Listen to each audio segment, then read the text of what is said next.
এত কথা, ইমোশনকে রেকগনাইজ করা, আইডেন্টিফাই করা, তারপর রিয়াকশন ইমোশনের উপর, আইডেন্টিফিকেশনের পর, তো সেই ইমোশনাল ইন্টেলিজেন্টও কতটা ইম্পর্টেন্ট। ইমোশনাল ইন্টেলিজেন্স হচ্ছে আমি নিজেকে বোঝা সামাজিক ইন্টেলিজেন্সের মতনই ইমোশনাল ইন্টেলিজেন্স। দুটোর মধ্যে যেটুকু ফারাক হচ্ছে সেটা হচ্ছে সামাজিক ইন্টেলিজেন্সের মধ্যে অনেক সময় হতে পারে আমি সামনের মানুষের আবেগকে রেকগনাইজ করতে পারছি না, কিন্তু যে ইমোশনালি ইন্টেলিজেন্স সে সামনের মানুষের আবেগকে এবং নিজের আবেগকে কি করে প্রকাশ করতে হয় সে ব্যাপারে অনেক বেশি ওয়াকিবহাল। তো যারা ইমোশনালি ইন্টেলিজেন্ট হয় আর সামাজিক দিক থেকেও ইন্টেলিজেন্ট হয়, দেখা যায় তারাই আমাদের সমাজের কিন্তু অনেক প্রভাব প্রতিপত্তিশীল ব্যক্তি। তাদের চাইল্ডহুড লাইফ ঘেটে দেখলে দেখা যাবে তারা পড়াশোনায় খুব একটা ভালো ছিল না, তারা ওকে ফেল করেছে, তারা এতে ফেল করেছে, ওতে ফেল করেছে।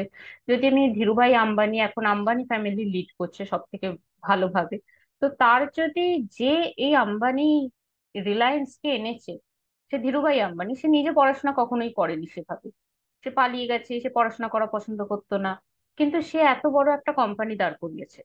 তার পরবর্তী জেনারেশন ডেফিনেটলি পড়াশোনা করেছে, করে সেটাকে নিয়ে আরো ভালোভাবে রান করছে, কিন্তু যে প্রবক্তা, তার কিন্তু পড়াশোনার বিদ্যা অত কিছুই ছিল না, তার সামাজিক বিদ্যা এবং আবেগগত বিদ্যা এই দুটোকে কাজে লাগিয়ে সে এই জায়গায় উঠেছে।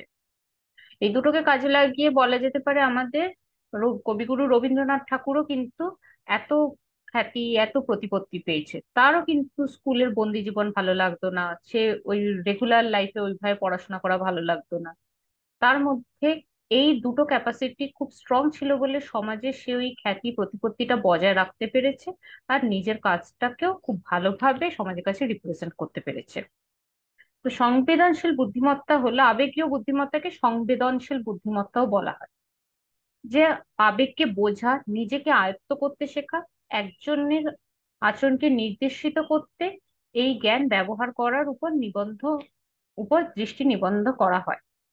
ড্যানিয়েল গোলম্যানের মতে, ড্যানিয়েল গোলম্যানই এই আবেগ রিলেটেড কথাগুলো বলেছে। আবেগ যে একটা ইন্টেলিজেন্ট, সেটা এই ড্যানিয়েল গোলম্যানই বেশি ফোকাস করেছে তার উপর।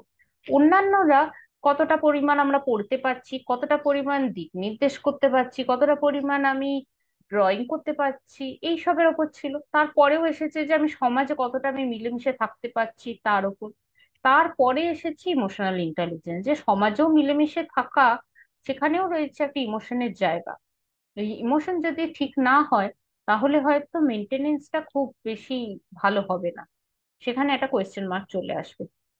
তো একটি স্বতন্ত্র গঠন যা আমাদের নিজেদের এবং অন্যের অনুভূতি চিনতে, বুঝতে, পরিচালনা করতে পারার ক্ষমতা, আমাদের নিজেদেরকে অনুপ্রাণিত করার জন্য এবং আমাদের সম্পর্কের মধ্যে আবেগগুলিকে ভালোভাবে পরিচালনা করার ক্ষমতা হিসেবে সংজ্ঞায়িত করেছেন।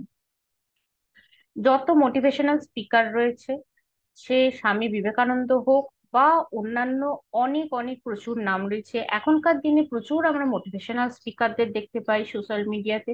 তারা কিন্তু একটা কথাই বলে, ইমোশনের ওপরই কথা বলে।